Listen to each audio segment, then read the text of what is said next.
Olá, aluno, olá, aluna. Vamos iniciar então o nosso bate-papo de hoje com o tema alimentação saudável. Contudo, nós vamos focar agora em dois elementos, os sais minerais e na água, ok?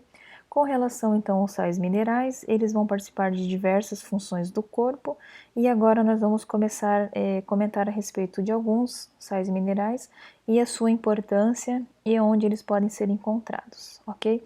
Então, por exemplo, o cálcio e o fósforo formam os ossos e os dentes, então além de atuarem no funcionamento, de nervos e músculos, então fazem parte da nossa constituição óssea ou esquelética e também com relação ao funcionamento dos nossos músculos e no nosso sistema nervoso.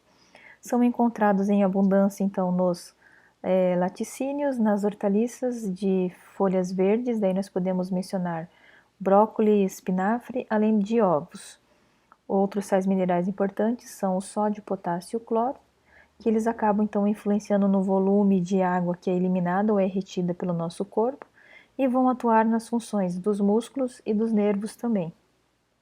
São encontrados em muitos alimentos. Então, o sódio e o cloro, para vocês terem uma ideia, fazem parte da constituição do sal de cozinha, que é o cloreto de sódio, e o potássio aparece em grande quantidade nas frutas, nas verduras e no feijão.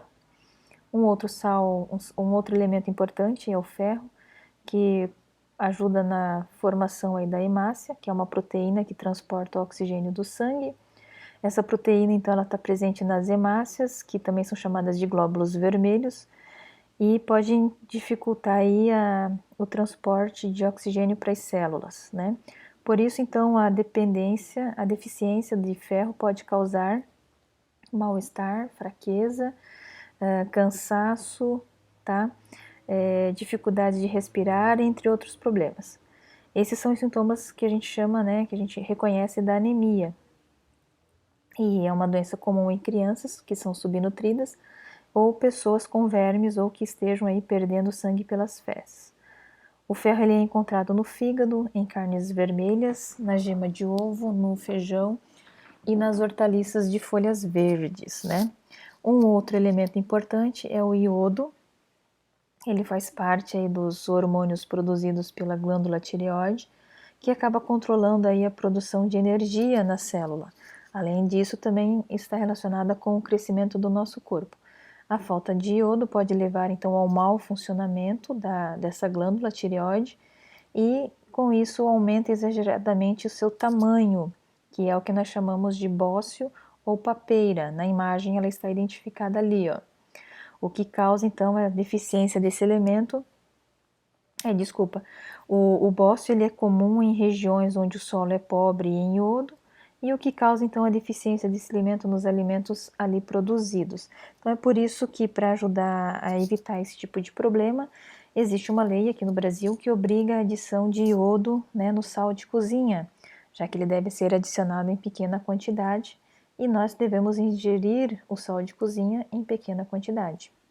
Um outro elemento é o flúor, que participa aí na formação de ossos e dentes e existem em todos os alimentos, mas em muitas cidades o flúor ele também é adicionado na água, na água encanada, como medida auxiliar para a prevenção aí da cárie dentária, ok?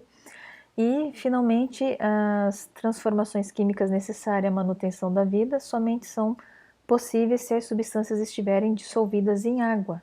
Então, nós vamos falar da água, No sangue, para vocês terem uma ideia, nutrientes e outras substâncias são transportados dissolvidos no plasma, que é a parte, se a gente fizer uma coleta de sangue, centrifugá-la, vai ter a parte dos elementos figurados e uma parte líquida meio amarelada. Aí é o que a gente chama de plasma. Então, as substâncias eliminadas pela urina também são dissolvidas em água, por isso é importante que nosso corpo esteja sempre bem hidratado, tá?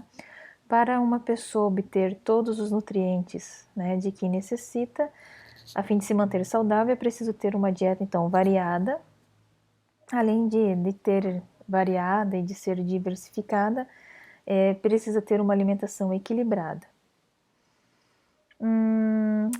E para você ter uma alimentação equilibrada, né, contém quantidades adequadas de calorias e de nutrientes. Então isso que é importante a gente ter sempre um pratinho aí bem colorido na hora do nosso almoço. Quanto mais colorido, mais diversificado de nutrientes vai estar.